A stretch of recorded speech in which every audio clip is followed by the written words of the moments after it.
say this quite bluntly. The input that we're getting is outstanding, and I think this is an opportunity actually for me to take an opportunity to compare what's happening here in Wausau today to what happened in Madison the last couple of weeks, where things happen in the dead of night, very little input from people, and frankly, the result is very horrendous legislation. That said, to set that aside for a minute, people in north central Wisconsin came out today and are airing issues that are important to them, and we're collecting all that information. It's going to go into our budget deliberations going forward, and we look forward to doing this elsewhere in the state. So I'll be glad to answer any questions anybody has. Yes. Timeline for a budget. Pardon me? Timeline for a budget. Well, we're going to ask for extension to make sure that we have time to create a budget. It should be released sometime in before March 1st, someplace in that area. We have to always, we have to get approval by the folks in the legislature, but I think that can happen. Governor, when you release your executive budget, what do you anticipate is going to be the biggest difference people will notice right away from the executive budgets than we saw under Governor Walker? Well, Is it going to be education?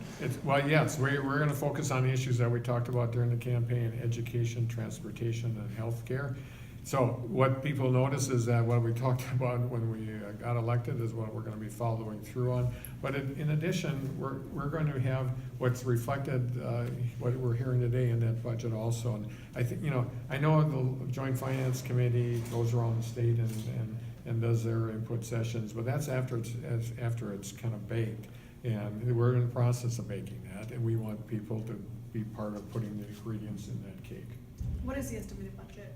Pardon me? The estimated budget? Estimated budget amount? No, we're not releasing Okay. it this time, that's for sure. It's being developed. What about working with Republicans? Obviously, they're not necessarily real helpful. How do you get a budget passed? Certainly. Maybe with obstruction. Yeah, well, that's part of my DNA, always has been, to make sure that we reach out and reach common ground. So that, it's gonna be made a little more difficult from what's happening now. But the fact of the matter is, I'm gonna continue to do that. We have to, the people of Wisconsin did send a message to everybody, I believe, whether winners or losers, is that the days of fighting and not reaching compromise and being hyper-bipartisan or hyper-partisan, those days should be over. And so I'm going to do whatever I can to reach out to Republicans and make sure they understand. Republicans want to have good schools, they want good environment, they want good transportation, they want all the things that we want and that I want, and frankly, the people of Wisconsin expect us to work on. So we're going to make sure it happens. It's going to be, as always, it's going to be a tough slog, but I feel confident that we're going to take, Excuse me. I keep hitting it. Maybe I'll take a slight step back. No, that's fine, I'll stop suggesting. You're fine. But the people of Wisconsin expect that, and we're going to, once we release our budget, we're going to be going around the state also talking about it, making sure people understand why we did what we did, and I think that will help.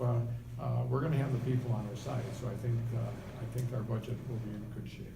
Governor-elect, as you know, the Governor Walker, has indicated he might be open to some partial vetoes on some of that lame duck legislation. If you had to pick one thing that you would hope that got changed or partially vetoed out of that big package, what would you hope most? I'm going to disappoint you in this answer. There's 141 pages of that hot mess. All of it needs to be vetoed. Clearly, do I expect that to happen from what, the short time I talked to him, and he was pretty non-committal, and from his comments going forward, seemingly, he might veto some things. But the bottom line is, I think the governor, and I know he is, he thinks about his legacy, he's been tweeting about it, but the issues are going to be reflective on him for the rest of his career in public life.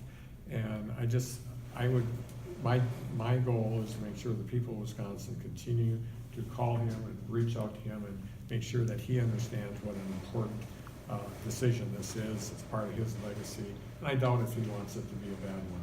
you know, Governor McCallum, former Governor McCallum talked about this, as did lots of other Republican leaders, and I hope he listens to them also. Governor, Time for two more questions here. have you, would you file a lawsuit if he does sign the bills? Well, once we get to that point, we'll make that decision, because we don't know what is gonna come out of his decision-making process. So you know, is that one thing that's on the table? Absolutely, but there's lots of other opportunities.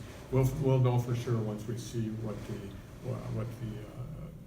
looks like, what the bottom line is. So then, just exactly. Last question. North Central Wisconsin has a large number of undocumented or illegal people here. Yeah. And the big issue is the driver's license. Yeah.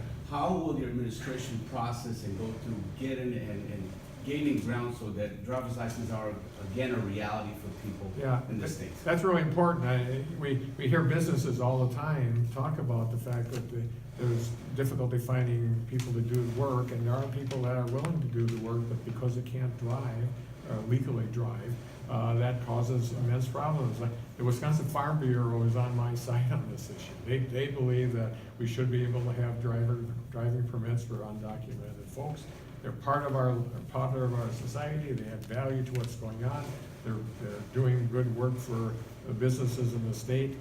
You know, getting them safely back and forth to work, first of all, increases safety on our road, because we know people will have been trained properly and will have been insured properly.